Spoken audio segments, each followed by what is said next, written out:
അതെ, ഫസ്റ്റ് ടൈമാണ് എഴുതുന്നത്. നല്ലൊരു എക്സ്പെക്ടേഷൻ, നല്ല മാർക്ക് വാങ്ങാൻ പറ്റുമെന്ന് വിചാരിക്കുന്നു. കുഴപ്പമില്ല, ഫസ്റ്റ് ടൈമാണ്. ജെഇ മോഡലിൽ തന്നെ എഴുതാൻ പറ്റിയത് ഒരു എക്സ്പീരിയൻസ് ആവും, നല്ല രീതിയിലൊരു എക്സ്പീരിയൻസ് ആവും. ടൈം മാനേജ്മെന്റും നമുക്ക് എങ്ങനെയൊക്കെ ടൈം എങ്ങനെ മാനേജ് ചെയ്യാൻ പറ്റും, നമ്മൾ എത്രമാത്രം പഠിച്ചു എന്നൊക്കെ നമുക്ക് മനസ്സിലാക്കാൻ വേണ്ടിയിട്ടുള്ള നല്ലൊരു എക്സാം മോളുടെ ആ ഒരു എക്സ്പീരിയൻസും എല്ലാം. ഈ CBT എക്സാം മോഡൽ എഴുതാനുള്ള ഒരു എക്സ്പീരിയൻസ് ആവുക എന്നുള്ളതാണ് മെയിൻ കാര്യം. കാരണം അല്ലാണ്ട് എക്സാംസ് ഒക്കെ ഓൾറെഡി നടത്തുന്നുണ്ട് സ്കൂളിൽ.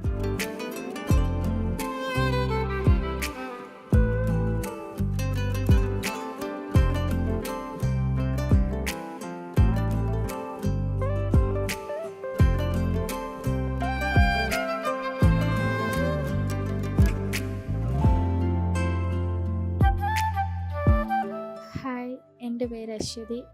ഞാൻ കാലിക്കറ്റ് കുറ്റ്യാടി എന്ന് പറയുന്നൊരു സ്ഥലത്തു നിന്ന് വരുന്നതാണ്. എൻ്റെ ഫസ്റ്റ് ടൈമായിരുന്നു ജെയിലെ ഇങ്ങനത്തെ ഒരു എക്സാം. കമ്പ്യൂട്ടർ ബേസിക്കായ എക്സാം ആയതുകൊണ്ട് തന്നെ ഇപ്പോൾ എനിക്ക് നല്ല ഹെൽപ്ഫുൾ ആയിട്ടുണ്ട്. എങ്ങനെയായിരിക്കും ജെഇ എക്സാം ഉണ്ടാവുക എന്ന് തന്നെ എനിക്കിപ്പോൾ നല്ലപോലെ മനസ്സിലായി.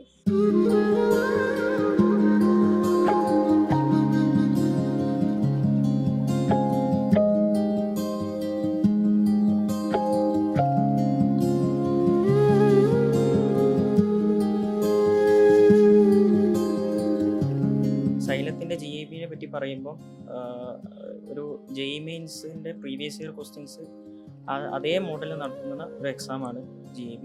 വളരെ എഫക്റ്റീവായിട്ടുള്ള ഒരു എക്സാമാണ് ഇത്.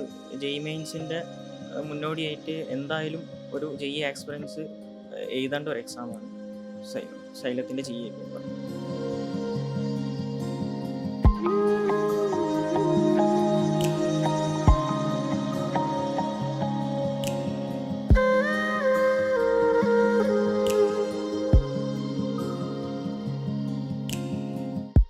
GAP എഫക്റ്റീവ് എന്ന് പറയുമ്പോൾ നമ്മളിപ്പോൾ ലാബ് പോയിട്ട് ചെയ്ത് ഒന്ന് ഒരു എന്താ പറയുക ട്രെയിനിങ്ങും കിട്ടി, നമുക്ക് ആ ഒരു പ്രാക്ടീസ് കിട്ടിക്കഴിഞ്ഞു.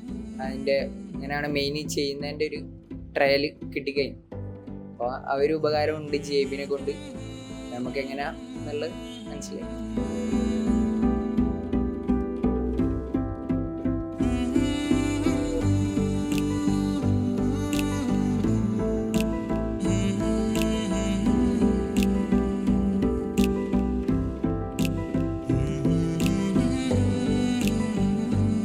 ഇന്ന് എഴുതിയ GIB എക്സാം വന്നപ്പോഴേ ഇതുവരെ കമ്പ്യൂട്ടർ ബേസ്ഡ് ജെഇ ടൈപ്പിൽ ഞാൻ ഇതുവരെ എഴുതിയില്ല.